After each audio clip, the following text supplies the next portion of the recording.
but there are also some challenges from that Right. too. And I do think as people, if they're going to choose not to renew for whatever reason, at some point there's going to be some FOMO, some fear of missing out. And then maybe someone will bring them to a game and they'll say, maybe this isn't such a, it's kind of like when the logo Right. changed. It was a lot of heat about that. And there are still some holdouts, and I know a couple of Right. them.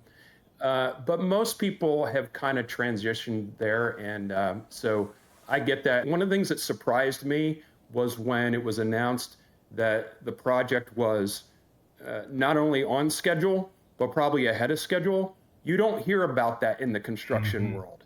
So congratulations on Well, that. don't say that too loud because our partners, we want them to know we got a deadline, so we got to go.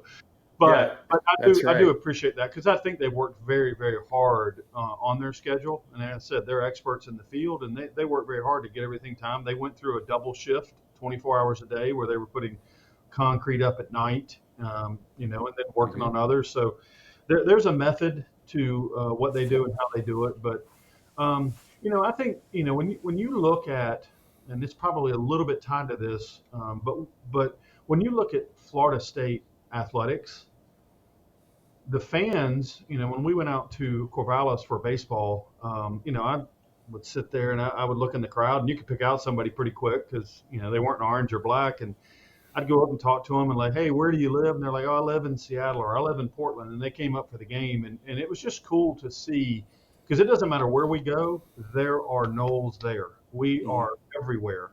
And, the number of alums we have obviously leads the ACC over 400,000. But, half of the Seminole Boosters supporters did not go to Florida State. And so Oh, we have a huge network of people that just love Florida State. And, back to stories here. I went when I was a kid with my grandfather, so I just fell in love with Florida hmm. State. So for us, we are in a different market, I would say, than some schools, because the way people consume, and you mentioned the hotels are sold out and blocked out or booked. The Yep. hotel costs to come to a game in Tallahassee. There's no doubt they're expensive.